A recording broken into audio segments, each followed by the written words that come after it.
የእግዚአብሔር ቤተሰቦች የክርስቶስ ወዳጆች ታረማችሁ እንደምናችሁ። እግዚአብሔር አምላክ ረድቶኝ አግዞኝ ዛሬ በሌላ ሀሳብ በሌላ ቃል በፊታችሁ ተገኝቻለሁ። እግዚአብሔር አምላክ ደግሞ ዛሬ በመካከላችን ተገኝቶ በቃሉ ይናገረናል፣ ያስተምረናል፣ ይገስጸናል። እስቲ ቃሉን ሼር ከማድረጌ በፊት እንጸልይ። ቅዱስ ሆይ ተባረክ፣ ስለረዳን ስላገዝከን፣ ይህንን ጊዜ ሰዓት በምህረት ስለሰጠን አባቶ ተመስገን።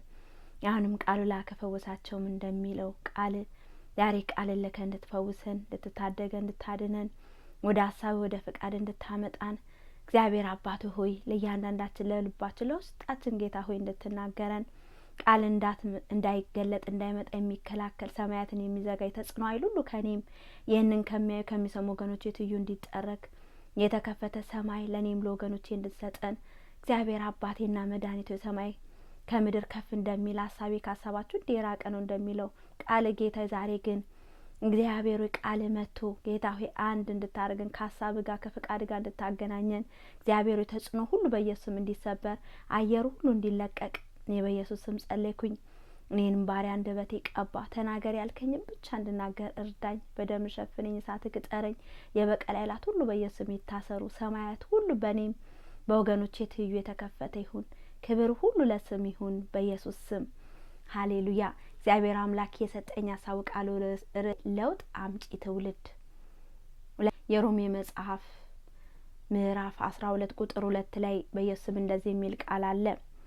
የእግዚአብሔር ፍቃድ እርሱም በጎና ደስ የሚያሰኝ ፍጹምም የሆነው ነገር ምን እንደሆነ ፈትናችሁ ታውቁ ዘንድ በልባችሁ መታደስ ተለወጥ እንጂ ይህን ዓለም አትምሰሉ። የእግዚአብሔርን ፍቃድ ማድረግ ትፈልጋላችሁ? በልባችሁ መታደስ አለባችሁ እያለ የሚናገር አለ። እና አምጪ ትውልድ ለመሆን እንፈልጋለን ወገኖቼ። ለውጥን ለማምጣት የመጀመሪያ ነገር ከራሳችን ነው የሚጀምረው። ራሳችን መለወጥ አለብን። ሮሜ 12:2 ሲናገር ራሳችንን መለወጥ አለብን። እንዴት እንለወጣለን? ራሳችንን ቅዱሱን መስዋዕት አድርገን ለእግዚአብሔር በመስጠት የእግዚአብሔር ፍቃድ የሆነውን በማድረግ አእምሯችንን እለት እለት በቃሉ በመንፈሱ በማደስ ራሳችን ልንለወጥ ይገባል። ራሳችን ከተለወጥን በኋላ ሌሎችን ወደ እግዚአብሔር ሀሳብ ፍቃድ ለማምጣት ለመለወጥ የምንችለው ወገኖቼ ከራሳችን ነው የሚጀምረው። ለውጥ አምጪ ትውልድ የሚጀምረው ከራሱ ነው። ራሱ መታደስ አለበት። ራሱ መለወጥ አለበት። ከቤት ነው የሚጀምረው። ከራስ ነው የሚጀምረው። አንዳንድ ጊዜ ሰዎች ራሳቸው ሳይለወጡ ሰው ሊለውጡ ይሞክራሉ። ለምሳሌ በመጽሐፍ ቅዱሳችን ፈሪሳውያን ናቸው። ፈሪሳውያን ራሳቸው የማያረጉትን ሌሎችን እንዲያረጉ ጭነትን ይጭናሉ። ይሄን አድርጎ ያታርጉ ይላሉ። እነሱ ግን ምንም በጥፍራቸው እንኳን መንጋት አይፈልጉም እያለ ጌታ ኢየሱስ ክርስቶስ ይነቅፋቸው ነበር። እና ለውጥ አምጪ ትውልድ መጀመሪያ ራሱ የተለወጠ መሆን አለበት። አእምሮ የታደሰ መሆን አለበት።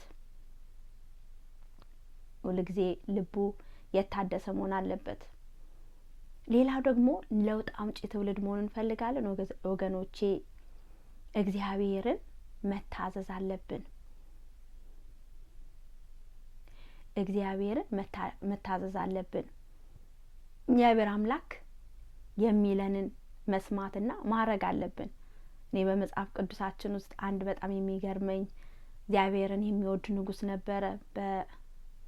ኦልድ ተስተመንት ላይ ኢዮስያስ የተባለ ሁለተኛ ነገስት ምዕራፍ 23 ምዕራፍ ስለሱ ታሪክ 22 ላይ ጀምራል። ሁለተኛ ነገስት 22:1 ላይ እንደዚህ ይላል ስለ ኢዮስያስ መንገስ በጀመረ ጊዜ የ8 አመት ልጅ ነበረ። በኢየሩሳሌም 31 አመት ነገሰ። እናቱም ከሱሮት የሆነ ያዲያ ልጅ ይዲዲያ ነበረች። በእግዚአብሔር ፊት ቅን ነገርን አደረገ። በአባቱም በዳዊት መንገድ ሁሉ ሄደ፣ ቀኝም ግራ አላለም። እግዚአብሔርን የሚታዘዝ ሰው ነበር ይሄ ኢዮስያስ የተባለ ንጉስ። እና የኢዮስያስ የተባለ ንጉስ በጣም ትልቅ ነገር ለእግዚአብሔር መንግስት ያደረገ ነው። እግዚአብሔርን የታዘዘና በእግዚአብሔር ትልቅን ተሐድሶ ያመጣ ነው። እግዚአብሔርን ታዞ እግዚአብሔርን ፈርቶ እንዳውም በኢዮስያስ ዘመን ፋሲጋ ታይቶ የማይታወቅ ፋሲጋ ነው የተደረገው። ታላቅ ሪቫይቫል ነው ያመጣው። ሁለተኛ ነገስት 23 ቁጥር 25 ላይ ሲናገር እንደዚህ እያለ ይናገራል። ቁጥር 25 ላይ ከአያረት ጀምሬ ባነበው ደግሞ ካህኑ ኬልቅያስ በእግዚአብሔር ቤት ባገኘው መጽሐፍ የተጻፈውን የሕጉን ቃል ያጸና ዘንድ መናፍስት ጠሪዎችን፣ ጠንቋዮችን፣ ተራፊምና ጣዖታትን በይሁዳ ሀገርና በኢየሩሳሌም የተገኘውን ርኩሰት ሁሉ ኢዮስያስ አስወገደ። ኢዮስያስ እግዚአብሔር ቤት ያጸዳ ትልቅ ሪቫይቫል ያመጣ ነው። እንደ ሙሴም ሕግ ሁሉ በፍጹም ልቡ፣ በፍጹም ነፍሱ፣ በፍጹም ኃይሉ ወደ እግዚአብሔርም የተመለሰ እንደርሱ ያለ ንጉሥ ከእርሱ ቀድሞም አልነበረም፣ እንደርሱም ያለ ንጉሥ ከእርሱ በኋላ አልተነሳም። እግዚአብሔርን የተከተለ፣ እግዚአብሔርን የታዘዘ፣ ከእግዚአብሔር ጋር የተስማማ ታላቅ ሪቫይቫል ያመጣ፣ ጣዖትን እንዳለ በምድሪቷ ላይ ያሉትን ሁሉ ማንም ነገስታት ያላስወገዱትን ሁሉ ከሰለሞን ጊዜ ጀምሮ የነበሩትን ሁሉ ያጠፋ ትልቅ ታድሶ በእስራኤል ምድር ያመጣ ሰው ነበረ። እግዚአብሔርን በፍጹም ልቡ የተከተለ፣ እግዚአብሔርን የሰማ የታዘዘ ይሄ ሰው ነበር። ታላቅ ታድሶን በእስራኤል ምድርን አምጥቷል ወገኖቼ። ሌላ ደግሞ ለውጥን ለማምጣት እንፈልጋለን ወገኖቼ። ሌላኛው ደግሞ መፍራት የለብንም። አንዳንድ ጊዜ እግዚአብሔር አምላክ እኛን ለውጥ እንድናመጣ በትውልድ መካከል አስነስቶን ሆኖ እያለ ልንፈራ እንችላለን። ለምሳሌ ኢያሱ ነው። ኢያሱ ከሙሴ የተረከበው አገልግሎት እሱ ነው።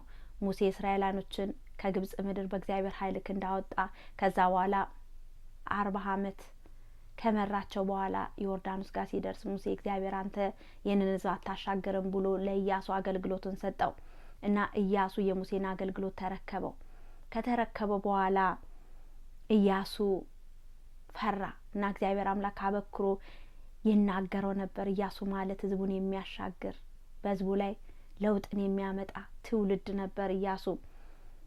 ኢያሱ ወልደ ነዌ 1:9 ላይ እንደዚህ እያለ ይናገራል። በምትሄድበት ሁሉ አምላክን ከእግዚአብሔር ካንተ ጋር ነውና ጽና፣ አይዞ፣ አትፍራ፣ አትደንግጥ እያለ አዘዝኩምን? ፍርሃት ነበረበት። እግዚአብሔር እየደጋገመ ራሱ በሙሴ የሚናገረው ራሱ አትፍራ ኢያሱ፣ እኔ ካንተ ጋር ነኝ። ለውጥ አውጪ ትውልድ መሆን ከፈለግን ደፋሮች መሆን አለብን። በትውልዳችን መካከል አዲስ ነገር ለውጥ እግዚአብሔር በእኛ ሊሰራ ያለውን ነገር መስራት ከፈለግን ፈሪዎች ልንሆን አይገባም። ደፋሮች ልንሆን ይገባል። እግዚአብሔር ከኛ ጋር እንደሆነ አውቀን ደፋሮች ልንሆን ይገባል። ለምሳሌ ጌዲዮን በጣም ፈሪ ነበረ። በጣም ፈሪ ሆኖ በወይን መጥመቂያ ውስጥ ተደብቆ እህል እየወቃ እያለ የእግዚአብሔር መልአክ መጥቶ አንተ ደፋር ጽኑ ኃያል፣ እግዚአብሔር ካንተ ጋር ነው፣ እግዚአብሔር ካንተ ጋር ነው፣ ውጣ፣ ሕዝቡን ከአማሌቃውያኖች እነዚህ ከሚዳምኖች ታደግ ብሎ ጌዲዮንን ይናገረዋል።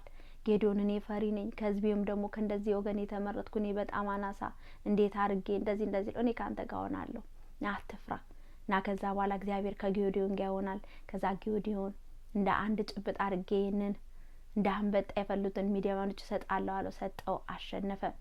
እኛም ወገኖቼ እግዚአብሔር አምላክ ለውጥ አምጪ ትውልድ አድርጎ ሲያስነሳን መፍራት የለብንም፣ ደፋሮች ልንሆን ይገባል። ድፍረታችን ደግሞ በእግዚአብሔር ነው፣ እግዚአብሔር ከኛ ጋር ስለሆነ ማለት ነው። ኢየሱስ ጌታ ነው። ሌላ ደግሞ ለውጥ አምጪ መሆን ከፈለግን በተለይ እኛ በአዲስ ኪዳን ያለን ሰዎች የእግዚአብሔር መንፈስ በሙላት ያስፈልገናል ወገኖቼ። እኔ በጣም የሚገርመኝ የሐዋርያት ስራ ነው። የሐዋርያት ስራ ማለት እንደውም የመንፈስ ቅዱስ ስራ ሊባል ይገባል። የመንፈስ ቅዱስ ስራ ነው። መንፈስ ቅዱስ በሐዋርያት ስራ ምዕራፍ 2 ላይ ወረደ። ከዛ በኋላ እነዚህ የኢየሱስ ክርስቶስ ደቀ መዝሙር የነበሩት ሁሉ በመንፈስ ቅዱስ ተሞሉ። ከዛ በኋላ ዓለሙን ሁሉ ለወጡ፣ ወደ ጌታ መጡ ወገኖቼ። የእግዚአብሔር መንፈስ በእኛ ውስጥ ያለው የእግዚአብሔር መንፈስ ለውጥን የሚያመጣ ነው። በስራ ቦታችን ብንል፣ በትምህርት ቤት ብንል፣ በምንወጣበት በምንገባበት በእያንዳንዱ ቦታችን ያ የእግዚአብሔር መንፈስ ለውጥን ያመጣል። የሐዋርያት ስራ ምዕራፍ 1:8 ሲናገር ነገር ግን መንፈስ ቅዱስ በእናንተ ላይ በወረደ ጊዜ ኃይልን ትቀበላላችሁ። ያ መንፈስ ቅዱስ ኃይላችን ነው። በቃ ኢምፓወር የሚያደርገን የማይቻለውን የሚያስችለን ነው። ትቀበላላችሁ፣ በኢየሩሳሌምም በይሁዳም ሁሉ በሰማርያ እስከ ምድር ድረስ ምስክሮቼ ትሆናላችሁ አለ ጌታ ኢየሱስ ክርስቶስ። እነዚህ ደቀ መዛሙርቱ 3 ዓመት ሙሉ ከነሱ ጋር ሲያሳልፍ አስተማራቸው። ብዙ ነገራቸው ተለወጠ። ከዛ መጨረሻው ምን ይቀር ነበር? መንፈስ ቅዱስ በእናንተ ላይ በወረደ ጊዜ በመጣ ጊዜ ኃይልን ትቀበላላችሁ። ከዛ ምን ትሆናላችሁ? ለውጥ አምጪ፣ ትውልድን ሁሉ ወደ ጌታ የምትመልሱ ምስክሮቼ ትሆናላችሁ እያለ ይናገራል ወገኖቼ። እኛም በትውልዳችን እኛ በሰጠን በዚህ ትውልድ መካከል ለውጥ አምጪ መሆን እንፈልጋለን። መጀመሪያ ከራሳችን እንጀምር። ራሳችን መለወጥ አለብን። ያልተለወጠ ሊለውጥ አይችልም። መጀመሪያ ከራሳችን ማለት ፐርፌክሽን የለም፣ ግን መጀመሪያኛ የተለወጠ አእምሮ አስተሳሰብ ከእግዚአብሔር ሀሳብ ጋር የሚስማማ አእምሮ አስተሳሰብ ሊኖረን ይገባል።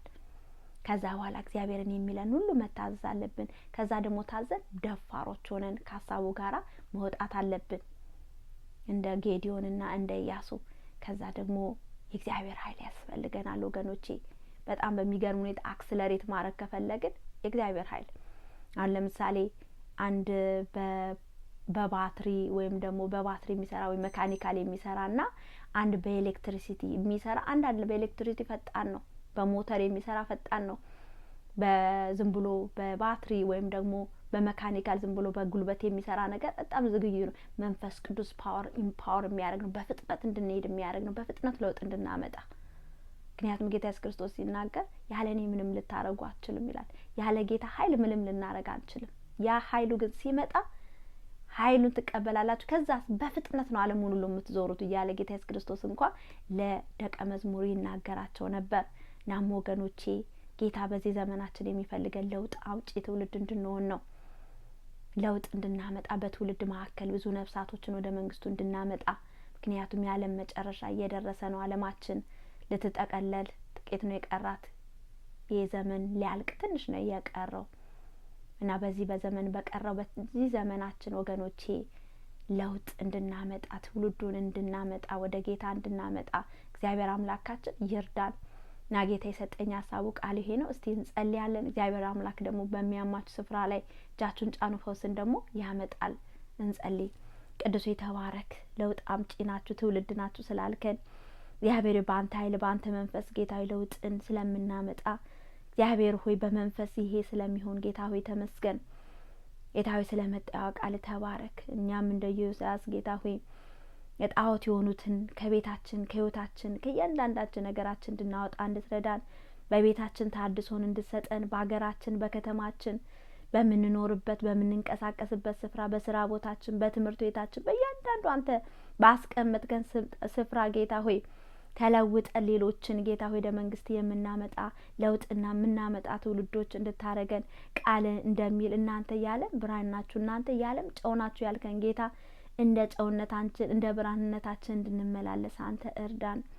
እግዚአብሔር ሆይ ደግሞ ለምንሃለሁ አሁን በዚህ ሰዓት ወገኖቼ በሚያማቸው ስፍራ እጃቸው በጫኑበት ስፍራ ላይ ስምህን እጠራለሁ። ፈዋሹን ስምህን ያው የሆነው ቅዱስ ስምህን እጠራለሁ። የጌታ ስም የሚጠራ ሁሉ ይድናል እንደሚለው ቃል አሁን በኢየሱስ ስም ሰውነታቸው ድና ትቅር፣ በሽታ ሁሉ ከሰውነታቸው ላይ አሁን ይነቀራ። ካፓሲኬ ፓራ ካላማድያ ሬላ ማሲማስኬ ፓራ ካላማድያ በመገረፉ ቁስልኛም ተፈወስ እንደሚለው ቃል አሁን ፈውስ እንዲያልፍ ወገኖች በፍጹም ጤንነትና ሰላም እንድትባረካቸው ከሚያውቁት ከማያውቁት ከትንሽ ከትልቅ ከማንኛውም በሽታ ደዌ ፍላጻ ሁሉ በኢየሱስ ስም ጌታ ሆይ ነጻ እንዲወጡ በጌታ በኢየሱስ ስም ራካ ፓሲኬ ፓራ ካላማድያ ሬላ ማሲማስኬ ፓራ ካላማድያ የኔ ፈዋሽ አምላክ ነኝ እንዳልክ ፈውስ አሁን በወገኖቼ ላይ እንዳልክ በፍጹም ጤንነት ሰላም እንድትባረካቸው ሁለንተናቸውን ሁሉ አሁን እንድትዳስስ ከሚያውቁት ከማያውቁት ከትንሽ ከትልቅ ከማንኛውም በሽታ ከዚህ ሰዓት ጀምሮ ተፈውሰው ይቅሩ።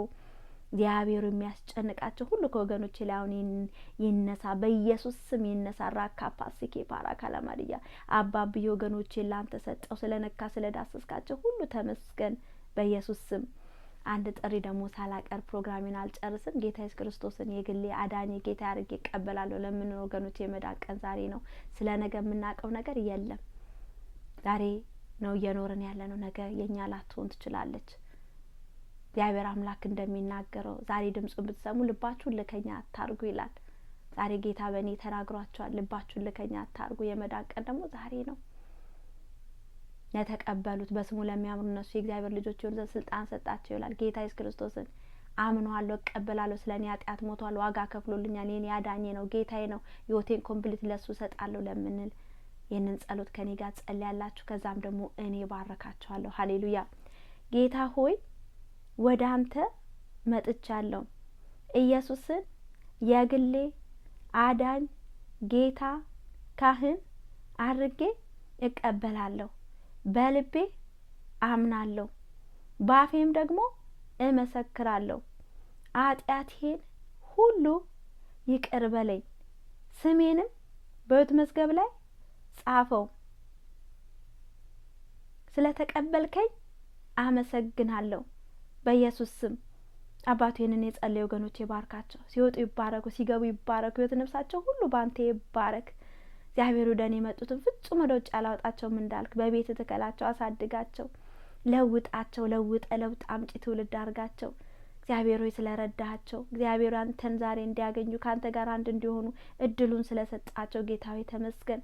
እነዚህን ወገኖቼ ለተባረኩት ልጆች ለአንተ አሳልፌ የሰጠው ስለነበረን ጊዜ ሰዓት ተባረክ። የበቀል ኃይላት ሁሉ በኢየሱስ ይታሰሩ። ሳምንቱን ጊዜያችን መውጣት መግባታችን ሁሉ ተረከብ።